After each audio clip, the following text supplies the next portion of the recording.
well, I'm a respiratory therapist, so I'm just going to show you our BiPAP and CPAP masks. So this is what our packaging looks like. So there is small, medium, large, and we do have some extra small too, but that's rare that we need that size. At the top here, you see the sizing guide. So what you can do is just open this up, and then you can put it right on the patient without actually opening this package.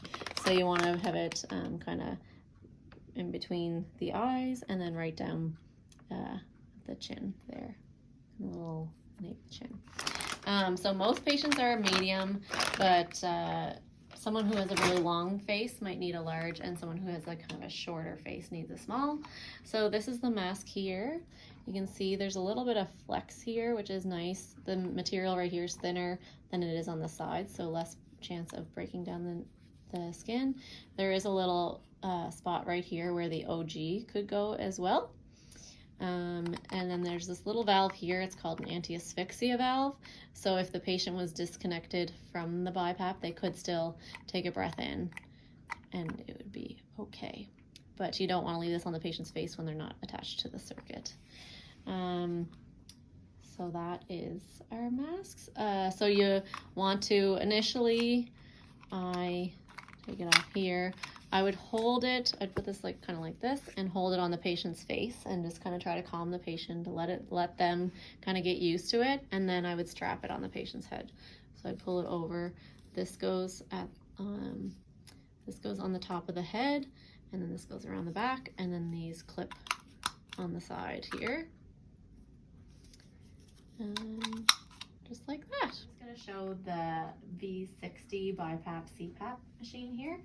So initial setup, we already plugged the system into the wall, and then this plug is the humidifier at the front here, and then hook the oxygen up again to your DISS connection. And then we just turn it on here. So right now it's turned on to CPAP mode. Typically it'll be set in BiPAP mode, but since we're here, I'll start here. So CPAP is just continuous positive airway pressure, so it's one level of pressure. The patient has to be spontaneously breathing here. So this is a good mode for someone who, like, heart failure, tidal volumes are good, CO2 removal is good, their gases are fine, it's just the oxygenation issue. So if I click over here, I'll go to modes, and I'm gonna go ST, which is our BiPAP mode. And you could make changes here if you wanted to. Say you want to go up, etc. And then you have to accept, and then we'll activate new mode. So this is what we call BiPAP. So on here it's ST. So it has two levels of pressure. So you'll see the lower pressure is set at 6, and the high pressure is this dotted line at the top, which is set at 12. So EPAP is the same as PEEP on your ventilator. It's just another wording for it. And then IPAP is your peak pressure. So the difference between these numbers, so the bigger the difference, the bigger the tidal volume you're going to get, which will help with removal of CO2. So to make changes, again, you just tap up, down, accept. The rate on here is really just a backup rate. If I increase that, it can be more difficult for the patient to synchronize with the BiPAP, so we don't recommend going above 6. If there are the odd situations where you do have to increase the rate, if it's someone, say, with a central sleep apnea who, when they fall asleep, they just don't breathe, they need a backup rate. So something like 12. So this is all your set parameters, and up here is your measured parameters. This is the leak that the patient has with the mask, so we like to keep this less than 50. You'll see here, whenever it's a patient's taking a spontaneous breath, you see it switches to spontaneous. If I leave it, I'm going to turn this up for a second. There you see where it says timed. That was the BiPAP sending a breath to that patient. So ideally, the patient should be only doing spontaneous breaths, not getting any timed breaths whenever we have the rate set down low. You'll see the alarms are alarming here. So low priority alarm is yellow, high priority would be red. To clear those, you just alarm reset. And then again, I don't have a real patient hooked up here, so we're going to keep getting alarms. But Patient trigger is how often the patient is actually triggering. So again, that should be ideally at 100%. If you're noticing that patient trigger is decreasing, you need to assess your patient. Are they becoming less responsive? You need to do your full assessment and alert the physician. Attached to these BiPAPs, we have a chart. It's not attached to this one.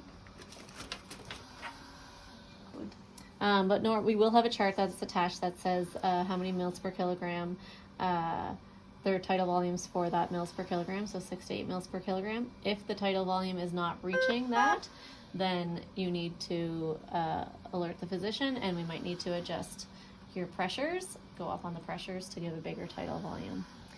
Alarm silence, you saw me press that. That is right there.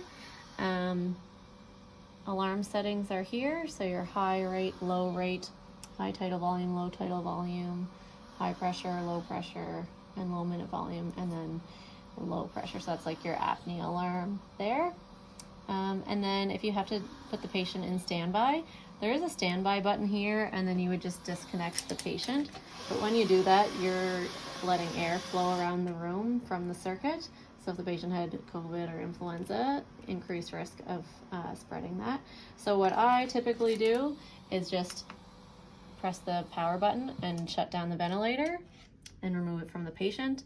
And then when you turn it back on, it'll be on those same settings.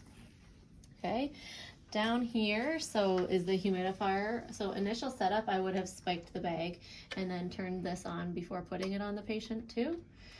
So press and hold and it'll turn on, and then you can see the invasive or non-invasive mode. So I press and hold until it beeps and it'll be set to the non-invasive. So for BiPAP and CPAP, it should be set on non-invasive, not invasive. If it alarms, so for example, I'll make it alarm, I just disconnected. That's the alarm. You can silence the alarm, and you can see here that the reason it's alarming, you see it right there. So it's something with that cord. So whether that cord potentially needed to be replaced, we have more in the ICU RT workroom. And if not, there. And then the other option, the other common issue is this one will alarm, this is where it senses the temperature at the patient. So if you had a fan blowing on here, it'll be cooling it down so it won't reach. So I would direct the fan away from there. I'm just going to show you how to get this ready for transport. So there is an internal battery, and then there's 2 of our 3 BiPAPs have the oxygen tanks on the back. So I'm just going to turn this around to show you.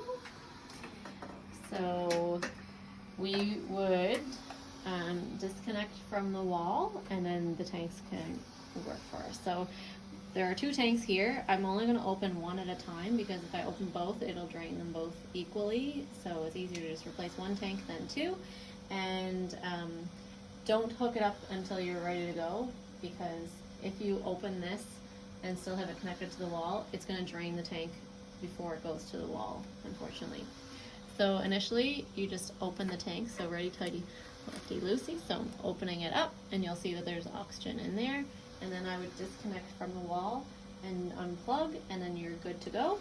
When you come back, or when you get to CT, I often will hook them back up to the oxygen on the wall when I'm at CT, especially if you think it's going to be kind of a prolonged visit. And then whenever you come back, just close this back up so that it doesn't keep draining the tank, so it's ready to go if you have to then move them elsewhere or go back to CT.